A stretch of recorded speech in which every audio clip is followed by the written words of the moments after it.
means a lot to represent this franchise. Jeannie, I told Jeannie when I came here that I was going to put this franchise back in the position where it belongs. Her late great father did it for so many years, and she just, took it on after that. And for me to be a part of such a historical franchise is it's an unbelievable feeling, not only for myself, but for my teammates, for the organization, for the coaches, for the trainers, everybody that's here. We just want our respect. Rob wants his respect. Coach Vogel wants his respect. Our organization wants their respect. Laker Nation wants their respect. And I want my damn respect too.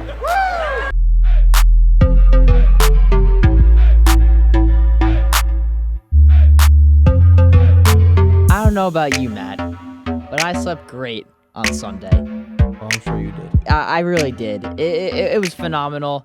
I woke up in a great mood, and I'm still in a great mood, just blasting Kobe Bryant by Lil Wayne and Champions by Ron Artest because the Lakers won. They did.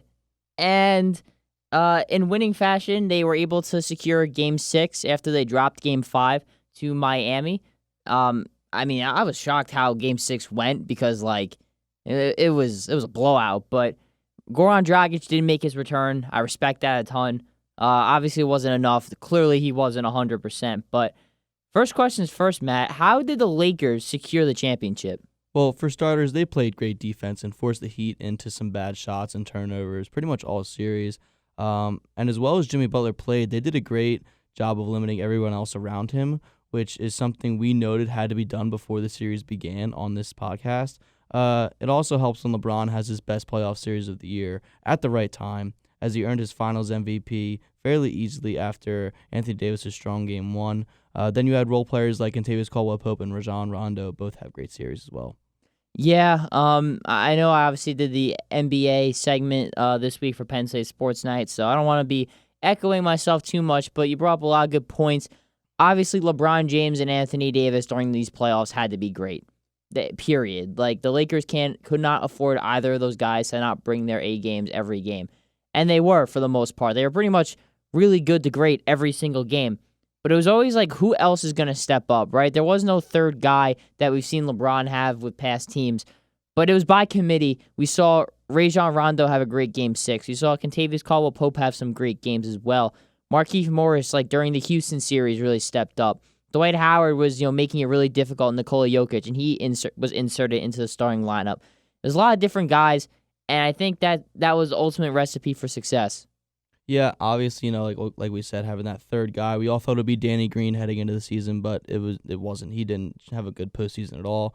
But guys like you said, Kentavious Caldwell-Pope, Rajon Rondo really stepped up. Yeah, absolutely. But let's look at the Heat too, because I'm not gonna lie. I mean, they obviously made this a series, and they made it really competitive. Maybe more so than a lot of people thought. I know you said 6 games, so you were pretty right on the money with that. But that Game 6 was rough to watch for Miami. I mean, obviously, as a Laker fan, I was happy the Lakers won, and they didn't stress me out too much for that game. But they just seemed out of gas. Yeah, I mean, it certainly seemed like they were out of gas, didn't it? I mean, at halftime, the Lakers were up by 28, and it just seemed like that Miami had exhausted every ounce of effort they had just to get to Game 6. With Butler being the most exhausted, too, there was no way the rest of the team was going to be able to pick up his slack against the Lakers. Absolutely, and we literally saw Jimmy Butler, after Game 5, just, limping off. He played, I think he only sat down for, 30 seconds or something that game. It was ridiculous. He had an historic run in the playoffs, and particularly in these finals, some of the best games I've ever seen in the NBA finals. But, yeah, it just seemed like Miami just didn't have enough in the tank, unfortunately, but it was a well-fought series. The Lakers obviously were able to win it, but I want to see, looking forward, looking ahead a little bit here, do you think the Lakers have, what are their odds of going back-to-back next season? Well, going back in the NBA isn't as hard to do as it is in other sports. We've seen it. We've seen a multitude of teams go back-to-back or even three-peat over the past 40 years or so. If the Lakers do go back-to-back, then we have got to start talking about this team being an all-time team and certainly one of the better teams of the 21st century. Absolutely. I mean, I think their odds are pretty good, mainly because I just think, a lot of their players are going to be back next season, which is obviously always important. And I think that they're hungry for another one. I don't think this is a complacent team. I think LeBron James is going to ride out his prime as long as he possibly can. Anthony Davis, obviously winning the championship is great for his legacy, but I think he wants more. I think he's going to get a little greedy here. And the Lakers are going to have a really strong squad. They're probably the favorites, I'd say, entering the season, but I guess you can make that debate or not. But I think their chances are really strong. I'm curious to see what kind of moves they make in the offseason. Yeah, the offseason is obviously always huge. I think it's probably a bit too early to judge every team as of right now going into next season, but you could say the Lakers are certainly one of the top 2 or 3 favorites in the league to get the 2021 championship. But with offseason obviously having not happened yet, it's impossible to predict that. Yeah, again, we'll give you some offseason coverage here on Ball Don't Lie as, our further podcasts go, and we'll break down teams where we think guys are going to end up and stuff like that. But right now, yeah, I mean, we'll get to that when the time's there. But I do think the Lakers, they'll have their main core together, and usually continuity is a big reason why teams win championships and exactly why we saw the Lakers win one here. But now let's look at the Miami Heat a little bit. Eric Spoelstra was really caught up and emotional and upset that they lost that series. But let's give the Miami a round of applause because they were the first 5 seed to reach the NBA Finals. And no one really thought this was happening. I mean, there were people that were higher on the Heat than others. But I think in general, a lot of people, pretty much everyone, did not pick the Heat to make it to the championship. The Bucks were the heavy favorite. Then you had even like the Sixers, people thought could be the sleeper team. The Celtics, the Raptors obviously won the championship previous season. We really didn't give the Heat, and I'm talking as a whole, enough credit. So I just want to know, Matt, how do you think Miami can build off this? Well, I think they need to make a significant move over the offseason, but not a huge move that would take away what made their team so lethal this season, with how deep they were in every area.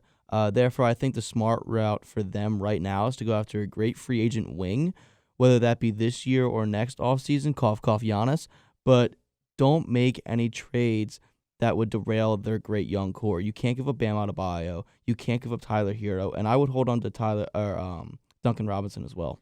Yeah, absolutely, Matt. I've been making the case all year for the Miami Heat to make a move for Giannis, the same way we saw the Lakers be aggressive for Anthony Davis. And not that move wouldn't pay off for the Miami Heat, but like you said, Bam Adebayo really came into his own this season. Tyler Hero looks like he could be one of the steals of the draft, and he got better as the season progressed and particularly stepped it up in the playoffs. And Duncan Robinson, too. It's really hard to move on from one of the best shooters in basketball, and I believe we kind of saw Duncan Robinson take that next step forward. He got better on the defensive end. He wasn't getting bullied anymore on that side of the ball, so they were able to play him late in games. Also, too, he became a little bit better cutting off the ball, being able to take a dribble or two into a jump shot rather than just pure catch and shoot. And I think his game is a little similar to Klay Thompson's in the sense that Klay Thompson had a lot of the same strengths, but had to work on some things, and he got better at those things. So I think that backcourt, also paired with guys like Goran Dragic, and I think he's a free agent, so I'm curious to see if they bring him back. But Kendrick Nunn, too. Jay Crowder, Andre Iguodala, they have a really nice core there, and I would rather, if I'm the Heat, I'd rather add somebody to that core than take away what they have. Yeah, absolutely agree. That's why I'm saying they need to make a good run in free agency here, and they do have the money to do it. I mean, Jimmy Butler's really their only guy on a big contract. I'm sure Adebayo will eventually get paid, and I'm sure Tyler Hero will eventually get paid. But right now, with Jimmy Butler in his prime and being the only significant contract on that team, they need to make a run at a big free agent here. Absolutely. I think what they may end up doing is Bam Adebayo is due for a contract extension this season, but he's eligible for one, but it's not the last year of his deal until the following season. So I think what the Miami Heat may actually do is maybe agree to terms with Bam, but not actually give him, because he's probably going to get either near or the max amount of money he's going to be able to get. Usually when you're an all-star in your first couple of years in the league, you typically get that big contract, and I expect Bam to get the same. But I think what they're going to do is they're going to wait and then try to make a move for Giannis in the following offseason, because Giannis is right there, and I think he fits really nicely with Miami Heat's culture. I think so too. I'm thinking that Giannis is dying to play with somebody like Jimmy Butler too. Absolutely, and we'll talk about Giannis a little bit later as well on around the association. But I also think another guy that Miami could go after, though, is Bradley Beal. Different player than Giannis, but we talk about the Miami Heat, and we've seen multiple ball-dominant guards succeed in this offense. And Eric Spoelstra does a great job putting them in those situations. And Bradley Beal is a do-it-all player on offense. I know he says that he's good at being in Washington. I don't really think he is, though. Like, this team is not going anywhere. If he has a chance to get out of there and go to a great organization like the Heat, and the Heat have the ability to get him, I think that'd be a great move for them. I think it would too. Bradley Beal would be a great fit with Jimmy Butler too, with the way he can shoot the basketball. And he's a decent defender as well. He kind of underrated in that regard. And I do agree with you. I think as much as he says he likes being in Washington, I think he definitely does not. Yeah, I think so too. But I'm curious to see how him and John Wall do, because I'm sure he'll be back next season. But sticking here to the NBA Finals recap, I want to know from you. I know I gave my opinions on Monday, but do you think this championship is more important for LeBron or Anthony Davis's legacy? It's tough, but I'm going to go with Anthony Davis just because getting that first ring is always the hardest one to get. AD has always been a Hall of Fame talent. Now he's starting to build that Hall of Fame resume to go with it. LeBron is always going to be in that MJ-LeBron debate no matter what he does. So I think that because of that, it's just more important for AD to get that first ring. I agree with you. I would love to disagree, but I do actually agree with you because, like you said, LeBron James, no matter what happened in this NBA Finals, unless he just absolutely didn't show up, will always be considered like one of the greatest players of all time, no matter what. And Anthony Davis, and at this point for LeBron, it's just icing on the cake. Anthony Davis, though, we've seen guys like Dirk Nowitzki, we've seen guys like Kevin Garnett. When they won that championship, it validated their career. It was like, okay, they finally got that last piece. They had MVPs, they had All-NBAs, All-Stars, the stats to go with it, but they needed to prove that they're winners. And when Dirk didn't leave his team, but when Kevin Garnett left Minnesota to go to Boston, the expectations were really high, and he came and delivered, and he won that chip. And I think Anthony Davis did the same thing. But I do think Anthony Davis, though, compared to these two guys, he was younger than both of them when he won his first. So he has a chance to, I think, a better chance to win more championships and really climb up that all-time list. Yeah, I agree with you in that regard, Hunter, with Anthony Davis being, so young. He has just entered the prime of his career, and he probably has a lot of years left in his prime because he is so young, and he's in a great situation now with LeBron, who's still playing fantastic basketball, that he could probably churn out a couple more championships here. Yeah, I mean, he definitely has a chance to. Also, too, if Anthony Davis, signs a long-term deal, I'm figuring with the Lakers here. And LeBron would say, however many more years he has, and then he's gone, they can potentially get another player. Magic Johnson was flirting with the idea of Luka Doncic. That'd be very, very difficult to get him away from Dallas. But that'd probably be a really good player to play with. Obviously, Luka gets compared a lot to LeBron, but because of the way they play. But Anthony Davis does have a chance. Obviously, the two guys I mentioned before, KG and Dirk, are retired, no longer playing.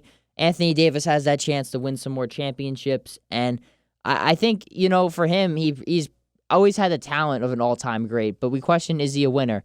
And he showed throughout the entire playoffs he's a winner and that he, potentially can go down as one of the greatest forwards of all time. Yeah, I mean, he's certainly shown that he is a winner, especially with the way he played in clutch time during the postseason with the Lakers. He obviously hit that game winner in the Western Conference Finals against the Nuggets there in Game 2, which is one of the best moments of the bubble. And I think, Davis obviously has proven himself with this championship. He's really validated his career, as you said earlier. So I think, from here on out, it's just, can he get from that threshold of being a great player to one of the all-time greats? Absolutely. But I also want to know, last but not least here, looking ahead as of now, do you think the Lakers and the Heat are the favorites coming out of each conference next season? I think the Lakers are in the Western Conference, but I'm not sure about the Heat right now. The Eastern Conference has been wide open since LeBron went out west, and the last 2 seasons we've seen teams win the Eastern Conference that weren't necessarily the best teams heading into the playoffs, but got hot at the right time, especially with the Raptors last year. They played great team defense. They took down the Bucks in 4 straight games after going down 2-0 in that Eastern Conference Finals. And then the Heat, this season, in these playoffs, they just ran roughshod through the Eastern Conference. So, it's all about, it feels like with the Eastern Conference, it's all about who's getting hot at the right time. Absolutely. I think you put it pretty well. I think the Lakers are definitely the favorite as of now coming out of the West, unless a team like the Clippers or the Nuggets make some crazy move that no one sees coming. Eastern Conference, though, I think if I had to pick a favorite, it'd be Boston. That'd be my pick as of now, because I think if Jason Tatum can take another step forward, Jaylen Brown takes another step forward, maybe they're able to move on from Gordon Hayward and get another piece, because they weren't a particularly deep team. If they're able to get a little more depth and their young players continue to get better, I think Boston may be the favorite. Miami, though, it's between those two teams, because I do think Miami, if Tyler Hero takes a huge step forward or something like that, or Bam Adebayo takes a huge step forward, that could also do it for them too. But another team that I think we're all kind of forgetting about too is the Brooklyn Nets, because they do have KD coming back, they have Kyrie coming back, and I'm curious to see, does the talent equate to wins? Yeah, you were absolutely right about me forgetting about them, because I totally forgot about the Brooklyn Nets. With KD and Kyrie, obviously that's a great duo, probably one of the better duos in the NBA. But for me, the Brooklyn Nets, do they have a lot of depth behind them? They still have Joe Harris, they still have Spencer Dinwiddie. But outside of that, what kind of depth do they have on that bench? I mean, they have a lot of good guards. You mentioned Dinwiddie, you mentioned Harris. They also have Karis LeVert, who was great in the bubble this year, and he's a really talented player, and when he's healthy, he's great. They have Jared Allen. They got DeAndre Jordan as their two bigs. They got Chris Chiozza, undrafted point guard out of Florida, who was pretty good as well. I actually do think they have depth, but I'm curious to see, because a lot of the players you mentioned, a lot of players I just mentioned, are very ball-dominant players. Mm-hmm. So I'm curious to see, how they're able to operate with that. Can Steve Nash get all these guys in the right positions and have them not complain about their minutes or their shots and things like that? Yeah, it should be interesting to see. Also with Steve Nash, with his first ever coaching experience in the NBA, it should be really interesting. Yep, absolutely. We'll definitely be talking about the Brooklyn Nets a bit during these offseason, because I definitely think they're one of the more intriguing teams entering next season. But now looking around the entire association, if you will, let's start with the Pelicans here. They dropped, they didn't drop it, but there's a leak that the Pelicans are eyeing Stan Van Gundy to be their new head coach. I was really shocked that that was a name being thrown out there. But Matt, I want to ask you, are you surprised by the rumors that be coming out? I think I am, but I think his name has also been floated around for a little bit here for a couple of teams. I think there's certainly some truth to the rumor. I actually like Stan Van Gundy as a head coach. I think he obviously did a great job with Orlando in the late 2000s and early 2010s. And I think he got the most he could out of some bad Pistons teams there at his last job with Detroit. Obviously, they never made it past the first round, if they made the playoffs at all. But he got the most out of some pretty bad teams. That's a good point with the Pistons, because obviously Orlando had the talent and he did bring them to great heights, and that's what we know him for. But Detroit did make the playoffs with him. Blake Griffin had an All-NBA season with him, and maybe that was partially because he was also healthy. And they did make the playoffs. They got killed, but they played the Bucks, who were a far superior team. And they haven't made the playoffs since, and they've been completely dysfunctional since. So I'm a little surprised by the move. I think they can get better people, if I'm being honest with you, if I'm the Pelicans, because I look at that young core and I'm like, oh my God, this is insane. But let's look about Stan Van Gundy here. How do you think specifically he can help this team, looking at guys like Zion Williamson, of course, Lonzo Ball, Brandon Ingram, that young core?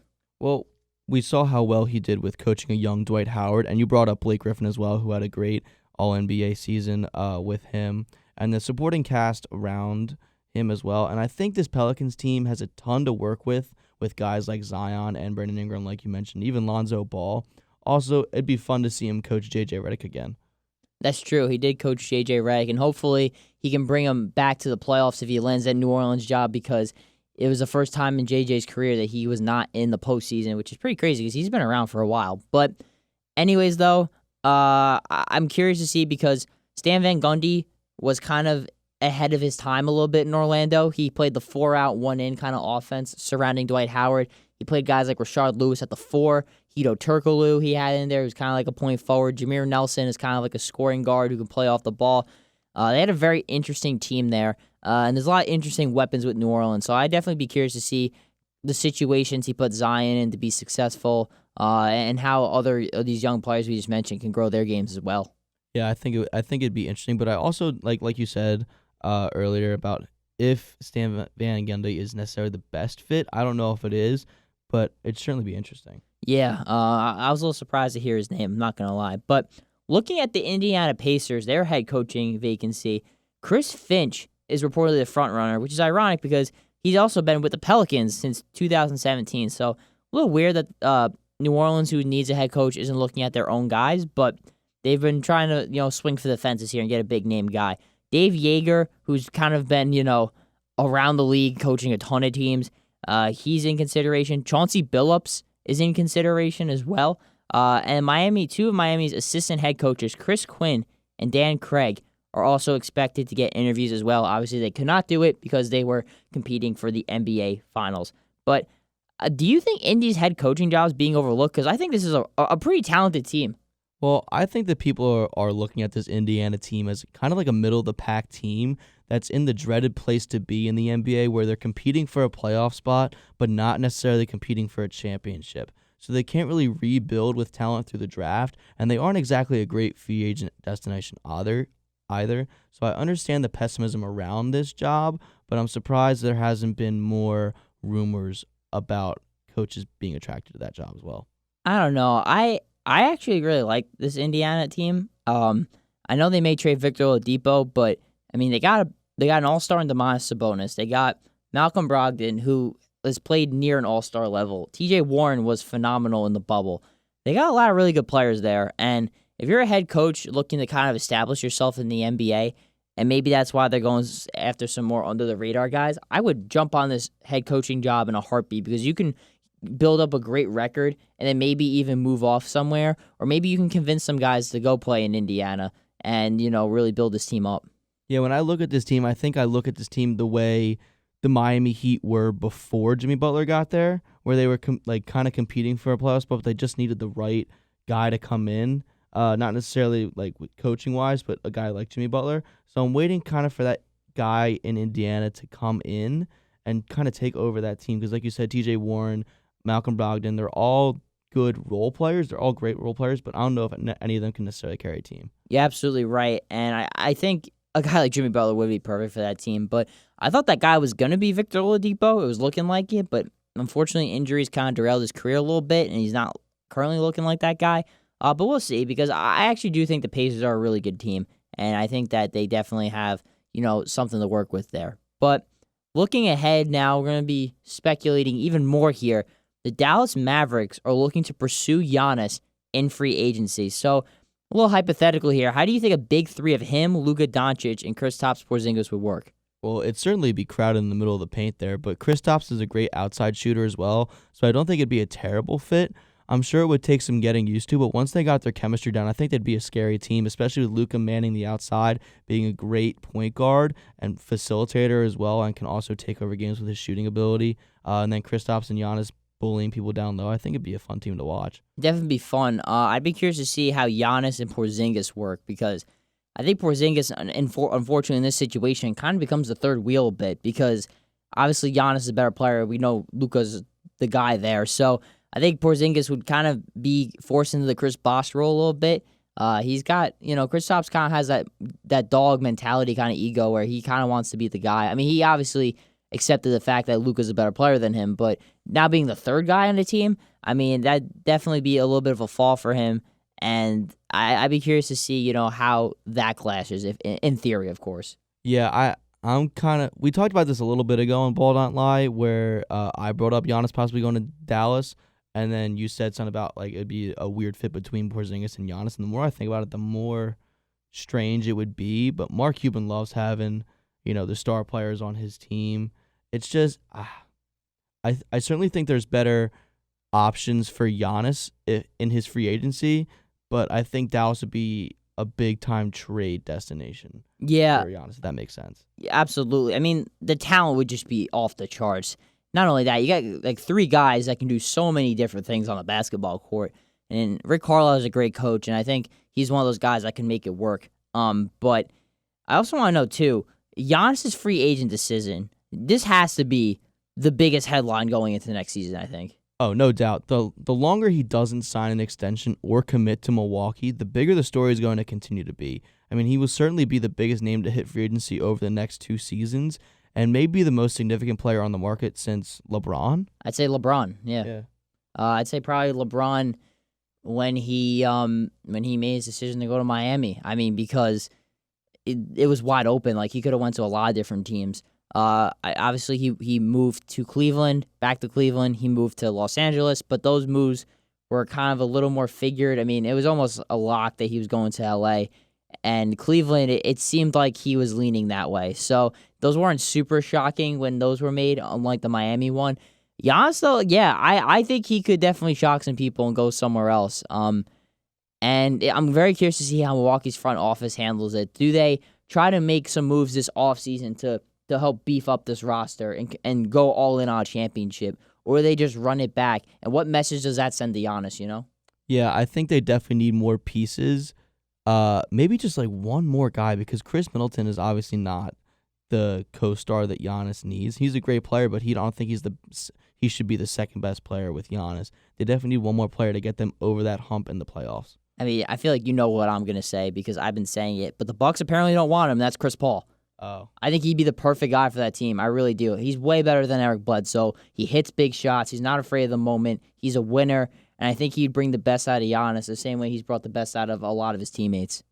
I mean, obviously, Chris Paul gets the best out of everybody he plays with, so I think that'd be a great fit. It's just a matter of probably matching salaries and who Milwaukee would give up in that deal. I think they would be okay with it. I mean, because you trade Eric Bledsoe, right, and you give up like a couple. They're a very deep team, so they have the luxury of giving up like a couple guys and being like pretty okay afterwards.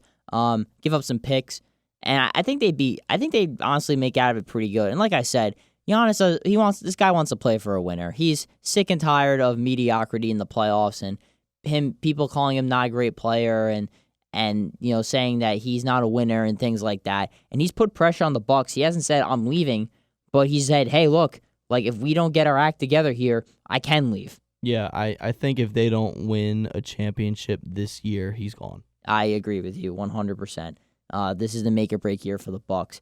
But I also want to know too, do you think Giannis can be that best player on a championship team? I think he certainly can, but he just needs more things around him who don't shy away when the lights are the brightest. I'm looking at you, Chris Middleton. I think he definitely needs another solidified star. Yeah, I think that's why I keep saying the Heat. Like, I think that would be the team because I look at the Miami Heat and you got Jimmy Butler there, who's obviously I think Giannis is a better player than Jimmy Butler, but Jimmy Butler plays at that elite level when the lights are the brightest. He hits big shots. I think a guy like that would make a lot of sense. Maybe even the Golden State Warriors with Steph Curry, obviously, and Klay Thompson there. That'd be two great situations that I think he'd thrive in their systems, but I also think it's a great fit. It's a winning organization. I think Giannis could find great success with either of those teams. Yep, so let's have a little bit more fun here because there wasn't a whole lot of news outside the NBA Finals this week, so got some fun stuff for you here. You can hear me and Matt's takes on this, but James Harden was showing out at Chick-fil-A. He kind of had a little bit of a paparazzi as he's ordering his chicken. What was your take on this? Man likes Chick-fil-A just like everybody else in America. I mean, what can I say? It's just everybody loves Chick-fil-A. You can't blame the guy. Yeah, Chick-fil-A's pretty good, but I do think Popeyes is better. Oh, questionable. Have you ever had that chicken sandwich? It's not as good as Chick-fil-A. I can trust that. I don't know about that. I would take Popeyes easily. No comment. No more. No further discussion on this topic. I will not have you disrespect Chick-fil-A like this. It's not disrespecting Chick-fil-A. I'm just stating the facts. But yeah, that's right. You heard me. But also, too, Dwayne Wade dyed his hair purple after the Lakers won the championship. He lost a bet. And I don't know. It seems like Dwayne Wade just loves dyeing his hair now. Yeah, he's done this a couple times, hasn't he? Yeah. Who did he make this bet with? I don't know. I didn't really look too much into it. I thought it may have been Shaq because I know they've made some bets in the past. Right. They do like the TNT calls together, but I don't know because either then though Shaq was on the Lakers and the Heat, but he's more known as a Laker, but he kind of played for both teams there. But anyways, though, Take that, Dwayne Wade. But also, too, speaking of colors, Austin Rivers caught a lob at a park and ended up dunking it, and it was a boy. This is one of the more interesting gender reveals I've seen. Yeah, with Austin Rivers, does this make him my new favorite son because Doc Rivers is the Sixers coach now? Am I supposed to adopt Austin Rivers now? I think that's how that works. Are we just gonna get Austin Rivers? Are we gonna trade for him this offseason? You may just be able to sign him. I don't really want him. He can hit some shots, and I think the Sixers could use a couple guys like that. Oh God, I guess. If he signs with the Sixers, he's going to be the focal point of the offense. So just okay, Hunter, stop that. He's gonna get 25 shots. You're coming at Chick-fil-A and you're coming at the Sixers. You're hitting everything that I love. If you say something about Carson Wentz, I might just blow up right here. I have plenty to say about Carson Wentz, but this is a basketball podcast, so I'll leave the commentary aside. But I will say, though, Austin Rivers, you're going to get 25 shots a game. We're going to see, Duke freshman Austin Rivers hitting shots left and right.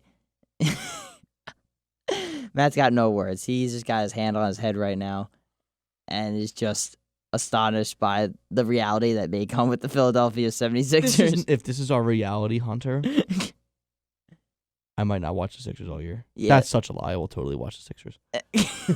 I'm just imagining Austin Rivers just shooting the ball 25 times a game and just be like, why are we doing this? But also, too, J.R. Smith, always known for not wearing a shirt. He ripped that thing off even before the game ended. Jesus Christ. He was extremely happy. Didn't really play a whole lot with the Lakers, but nevertheless still gets his second championship of his career. I just want to know, Matt, what is the over-under for how many days it takes for JR to put his shirt back on? This is a tricky situation, Hunter. I'll tell you why. There's not going to be any parade. So if there was a parade, I think he'd keep his shirt off for longer. But I think I'm going to take the under on about 2.5 days here. All right. Yeah, that's true. Unfortunately, COVID messes that up. But, yeah, J.R. Smith, I wonder, he's probably not going to get called out by the president this time around because it's a different office. But it was pretty funny when Obama was like, JR, please put your shirt on. But anyways, though, that's going to wrap up our Around the Association. Sorry, it wasn't a whole lot to talk about. Sometimes it just really be like that with the news sometimes. But we'll get more creative with segments and things like that as we move along in our Ball Don't Lie podcast for future weeks. Players of the week, again, there's not a whole lot to pick from here.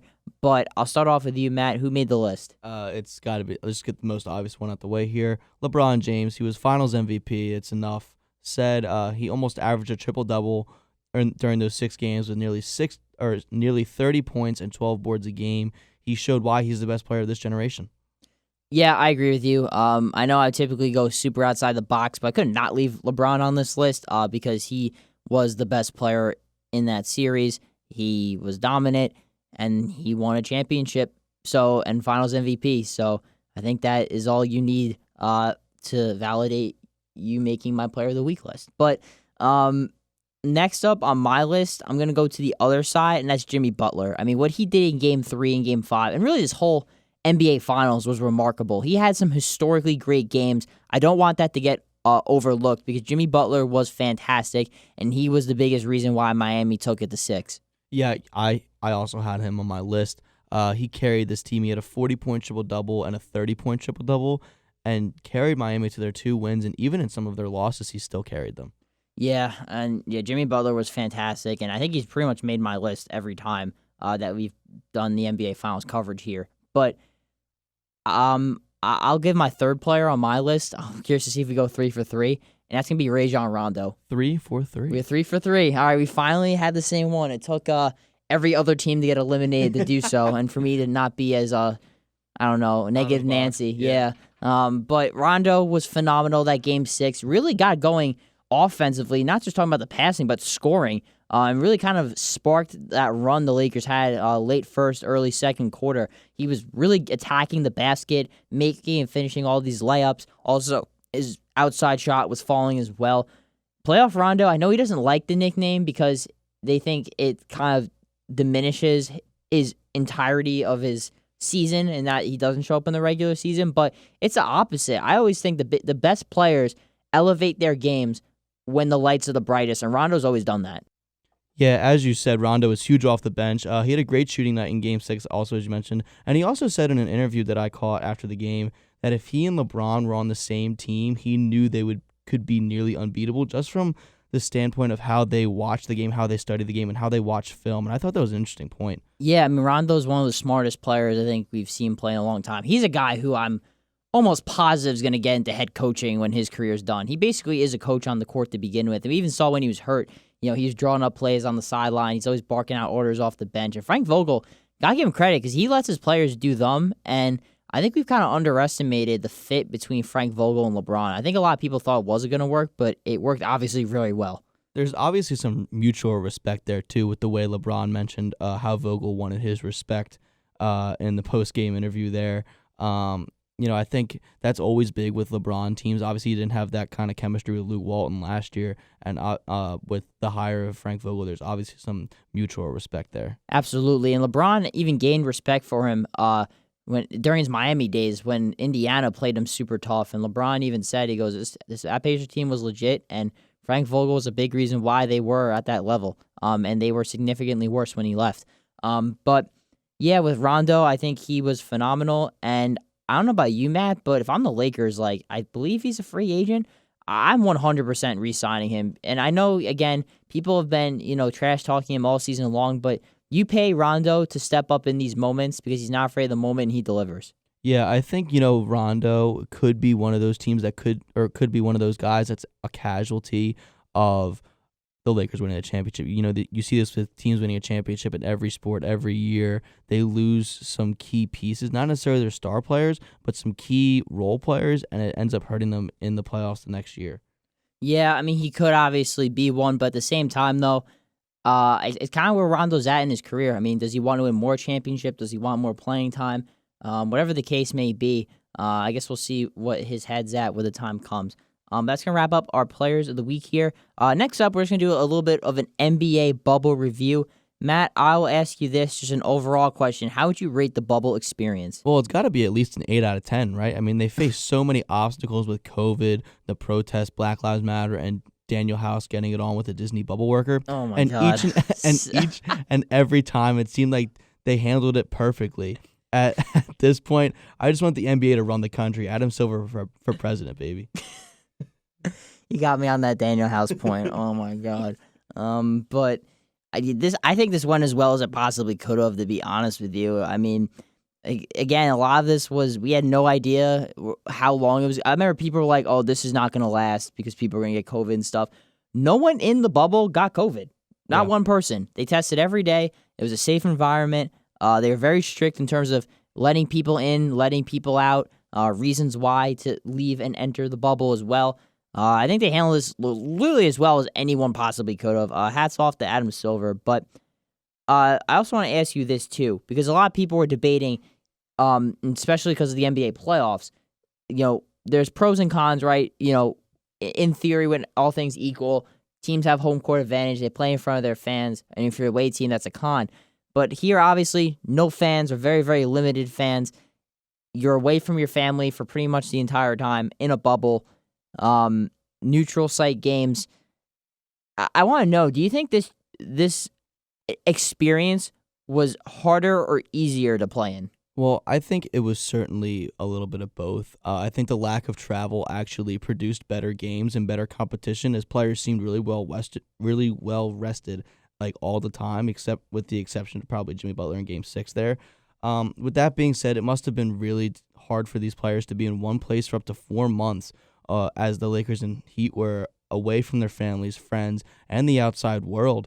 And, the Heat being away from their barbers was certainly a struggle. Also, playing in front of no fans must have been extremely strange. That's such an underrated element to this whole thing, is they were playing in empty gyms, and they're used to playing in front of 20,000 fans. It must have been really strange. Yeah, I'm sure at first that initial shock, I guess, or I don't know, when they first played those games, but I think they got used to it for sure. I think if anything, it was harder because I think the teams that were not mentally tough enough weren't going to thrive. And that's why the Clippers didn't play well, because they were not mentally as strong as even the Denver Nuggets were. and resilient as that. And I think that's why we saw the Lakers and Heat in the finals. I think they were the two most mentally tough and focused teams in the bubble, period. Obviously, the Lakers had the talent and were expected kind of to go to the finals or compete for it. Heat, not as much, but the Heat, they had great team chemistry even before the bubble, and that carried over into it. Yeah, absolutely. I mean, you can't say enough about mental toughness in this kind of strange environment. And, if this bubble proved anything, is that, people were talking about, there's going to be an asterisk next to whoever won the championship season. That's not true at all, I don't think. If anything, there's an asterisk for how hard it was and how challenging it was to be in this environment. So kind of extra props for them for whoever won the championship this year and whoever got that far. So, there's no such thing as an asterisk for this championship, I don't think. Yeah, and even whether the Lakers won it or not, I'm glad that there's not an asterisk because that just diminishes everything here and what the NBA has did. The basketball, the play itself was phenomenal. Players really weren't even that rusty to start it off because almost all of them were in great shape and somehow found a way to keep themselves in shape through whatever means necessary. But I also want to ask you, too, because next season, right, we're figuring it's going to be in, like, January start date or something like that. They're not doing this again. Like, it's impossible. They're not going to go strict bubble again. It's probably going to be more what we see in the NFL, what we see in baseball. But do you think the NBA is just going to completely abandon this model? They're never going back to the bubble again for next season? Or do you think they can somehow incorporate some sort of bubble settings in some way?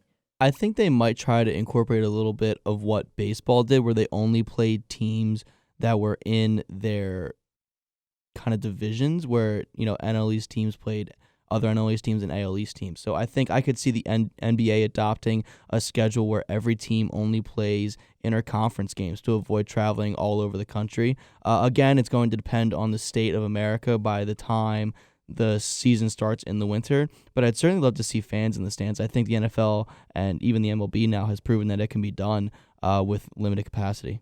Yeah, I think you're right, Matt. I think a lot of it's a wait and see how we are in a couple months, but I do think that they're going to try to incorporate some sort of bubble-ish kind of thing. It's easier in the NBA compared to the MLB and NFL solely because there's less people you have to be accountable for. And obviously, the NFL couldn't, if they even wanted to, they couldn't do what the NBA did. There's just too many guys. But I think they're definitely going to try to. I mean, college basketball is kind of doing bubble stuff too. Maybe we'll see the same thing with the NBA. Who knows? Yeah, I think the college basketball point is a good point to bring up, where they're just having like certain tournaments in certain locations. I think the NBA could do something like that, where like they have certain teams that play each other over the course of a week and just have them in the same location, maybe something like that. But I still think they're going to try and play in their home arenas. Yeah, and especially for revenue reasons, for sure.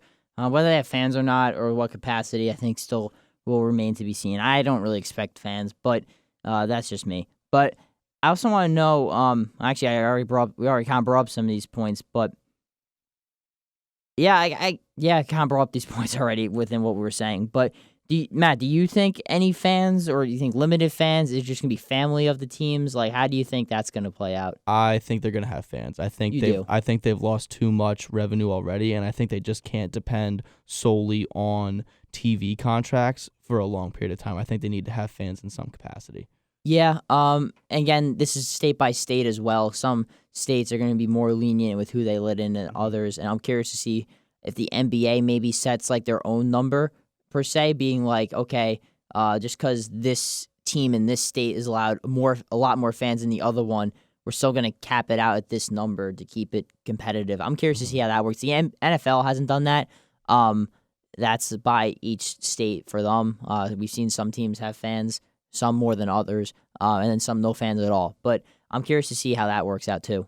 Yeah, I think if Adam Silver has proven anything, it's that whatever he does is going to be the right decision. That's true. He's usually on the money. But last but not least, going to stick with the bubble here. We're going to give our all NBA bubble moments teams. We're going to pick 5 of the most memorable moments from this NBA bubble experience. Like always, me and Matt do not know who we're picking. I have no idea who's on each other's list. So, Matt, I'll let you go first. Well, I have less who and more like specific moments in general. Yeah, that's what I do too. All right, cool. All right, so my first one is probably the most important one, I think, in terms of the world, and I think it's the the Bucks starting the protest of their playoff game against the Magic, the Black Lives Matter movement in general, with players kneeling for the anthem and having slogans on the back of their jerseys with their names.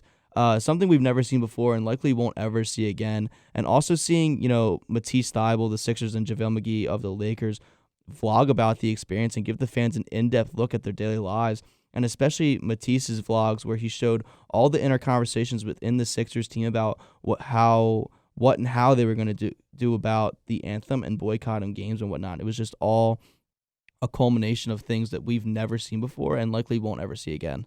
Matt, you gave 2 of my picks in your 1 pick, so good job there. My first one, it was a more general one, just like what we saw with the Black Lives Matter movements as a whole, from the jerseys on the back to what players were saying in their press, post-practice press conferences and post-game press conferences. Obviously, walking out of the games, I remember when I first heard that could have happened, I was like, no way, that's walking out of a game, like, you never see that, but it happened. It was crazy. And they made history. So I think that was really cool. I applaud the NBA for letting them use their platforms to talk about whatever they want to talk about. Like we say, Adam Silver has always been pro player as much as any commissioner I've ever seen. And yeah, that was my 1 point. And the other one was the vlogs, especially in the beginning, because I was like, what's this bubble going to look like? And JaVale McGee, Matisse Thybulle, like Troy Daniels, I think, was doing stuff. I think like KCP's wife, when she came, eventually she started making vlogs. I thought they were all really interesting and fun, and it gave the fans a unique experience that honestly the media just couldn't give you. It had to come from the players, and they were honestly pretty well put together too. Yeah, and I think it's going to be the start of the trend here with these vlogs. You're going to see more and more players do this because there's obviously a market for it. Like, people want to see what the daily lives are of a pro athlete. We saw after, Matisse and JaVale started their vlogs, Trevor Bauer of the Cincinnati Reds in baseball did the same thing where he documented his whole season. So I think we're going to start seeing more and more of this across sports in general. Yeah, and I'm a fan of it. I really enjoyed watching them, especially earlier on, because I was like, how is this going to look? And, we got to see, not super X and O's type of thing, but just like their everyday lives and stuff like that. Cool things that they do. So I thought it was interesting. But since I'm technically ahead of you in my All-NBA team here, I'll let you pick your number 2, or say your number 2 on your list. I'm going to go with Devin Booker's game winner against the Clippers in that NBA restart regular season kind of thing. The Suns going 8-0 in the bubble in general and still not being good enough to at least play in the play-in game. That was like a ridiculous storyline for me because I loved watching that Suns team. I think they needed a chance to play the Blazers in that playing game. Although the Grizzlies I guess they earned it with how they had played before the bubble had began. But I would have loved to see a Suns-Blazers matchup in that playing game. God, yeah, you're bringing me back. I felt awful. I was honestly like, I really liked the Grizzlies, but I was kind of hoping they were going to lose that game because I just wanted to see a Devin Booker, Damian Lillard go at it. And the way both of those teams were playing at the time, Devin Booker was so hot, and so was that Suns team. And I think Monty Williams and them, I think next season maybe they take that next step forward and they can finally contend for the playoffs. Oh, I hope so. It'd be about time that Devin Booker finally gets, some respect around the league and finally gets into the playoffs. Yeah, I think clock's ticking for them too, being the Suns organization. Like they're making the right moves these last couple of years, but Devin Booker, he's still super young, but like this guy's gonna want to win soon, Mm-hmm. And DeAndre Ayton making that next step too is gonna be huge for that team. Yeah, he had a very underrated season. He was very good for them this year. But also, too, on my list was a head-to-head matchup that we did see, and that was in the first round of the playoffs between Jamal Murray and Donovan Mitchell. Oh, my God. Donovan Mitchell had 63 points in a game. Jamal Murray going back and forth, blow for blow. That was a great series. The Nuggets were able to claw back from 3-1. That started the whole 3-1 trend, and then ended up going 3-1 again against the Clippers.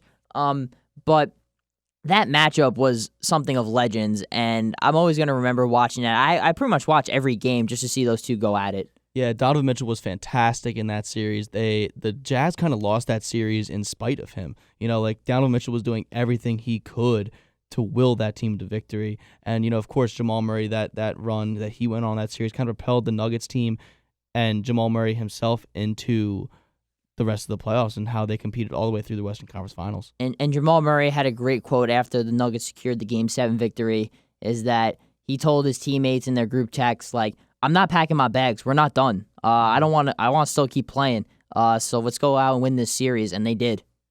Yeah, absolutely. And, you know, this is actually number 3 on my list is Nuggets Jazz Game 7. So kind of ironic that you brought that up. I guess I'll just go right into it then. Yeah, go ahead. So that Game 7, the game itself was kind of a clunker, finishing 80-78, which is really as low scoring for today's NBA. But that's what made it so great. I remember the end of the game, the Nuggets forcing a turnover and all but locking up the game, and Jeremy Grant going up for a layup instead of running out the clock and getting blocked. And then the Jazz came back the other way. They had enough time to get a great look, a Mike Conley wide open 3, and it just rolled out of the rim. I can't believe that shot didn't go down, but Kawhi's shot did. I hate physics. That draw makes no sense. Oh my God! Of course, bringing up the Sixers. I had to. But I remember watching that too. I thought that shot was going in. Like when it released, I was like, oh my God. But yeah, I remember I was in my apartment with my roommate watching it. We were both like, what? Yeah. Like, because, like, one, the decision, why are you shooting a layup there? Like, what are you doing? Just run the clock out,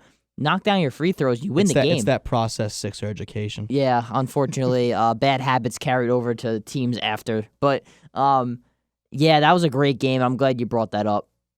So, Matt, I'll let you go ahead here. Who is number 4, or what, I should really say, is number 4 on your list? I got another Game 7. I got Rockets Thunder Game 7 in the first round. Lou Dort going off and playing great defense against Harden all series. And then, you know, the final play of that series, the roles kind of being reversed on the final play when Harden blocks Dort to seal the series. I also remember on that play that Steven Adams was wide open, rolling to the rim, and would have easily tied the game to send it to overtime, and they just didn't throw him the ball. I remember being so frustrated watching that. Oh, God, that was frustrating. That's right. I mean, James Harden made that huge play on defense, too. That was, phenomenal, and that was a great Game 7.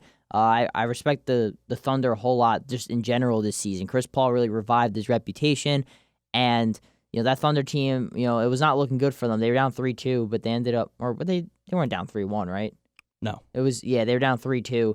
They ended up winning that Game 6, and then ended up making it really close in Game 7, but the Rockets were able to prevail. But number 4 on my list, and we kind of already talked about it actually, but it did make my list, was Jimmy Butler's Game 3 and Game 5 in the NBA Finals. He had 2 35-point triple-doubles. I don't think people understand how hard that is. I mean, that is pure, not only skill, but just heart and determination to keep the Miami Heat in that series, and they needed him to play that well in order to win games, and he did it multiple times. Yeah, we brought this up earlier. He exhausted himself to the point where he was, bending over on that thing they had there on right under the basket, where just to get them to 6 games, like he literally willed that team to those victories in Game 3 and Game 5, and that will not be forgotten. Yeah, he absolutely had the heart of a champion. But last but not least, Matt, all right, are you at 4? Or? This is my last one. Okay, yeah, go ahead. All right, this one's kind of a funny one. I'm staying with the Rockets trend here, and my hatred for certain players. Russell Westbrook yelling at like 7 fans in the stands that were all just families and kids of players when the Rockets won that one game against the Lakers in that series. And then also Westbrook just turning the ball over all the time and playing like absolute garbage. And then getting in a fight with Rajon Rondo's brother when the Rockets were about to get eliminated. Just straight humor all the time. Like it was just a mess all the time from Russell Westbrook in this bubble. Yeah, Russell Westbrook is like the biggest either hits a home run or strikes out player in the NBA. Like when he's on, it's like, oh my God. When he's off, it's like, Jesus Christ. Yeah, it's honestly a train wreck. It's honestly gonna be one of the main things I remember about this bubble is how much I hated watching Russell Westbrook play all the time. It was bad. Like he did not look good at all. Really at all. It was so frustrating. Yeah. Being a Thunder or Rockets fan, watching him, you're just like, Jesus Christ. Like yeah.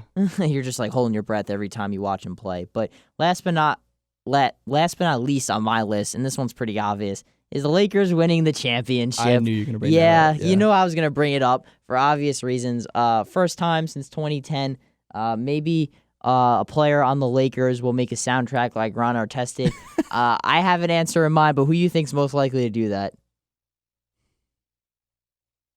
I'm going to say Danny Green. I feel like Really? I think he's the most likely to speak out with everybody coming at him for this series. Like after the game he posted, what y'all gonna say now? Bro, you still had 11 points in a clinching game. You weren't good.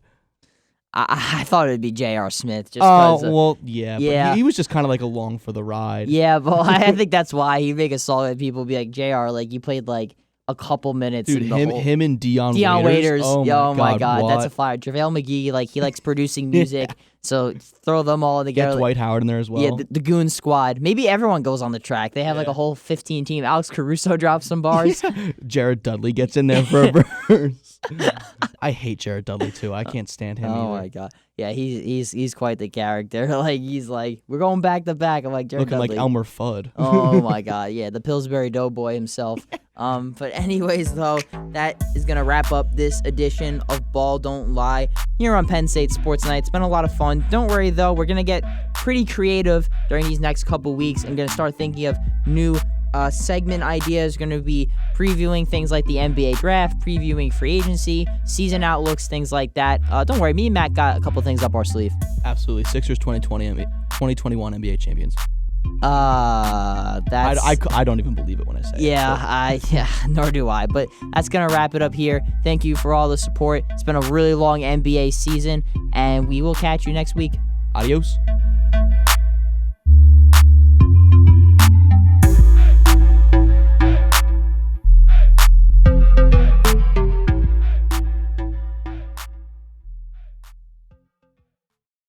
Thank you for watching this edition of Penn State Sports Night. If you're a fan of our content, please be sure to subscribe to our YouTube channel for more clips. Also, follow us on Twitter at PSSN TV and on Instagram at PSU Sports Night to keep up with all the action. For all my colleagues, we are Penn State Sports Night.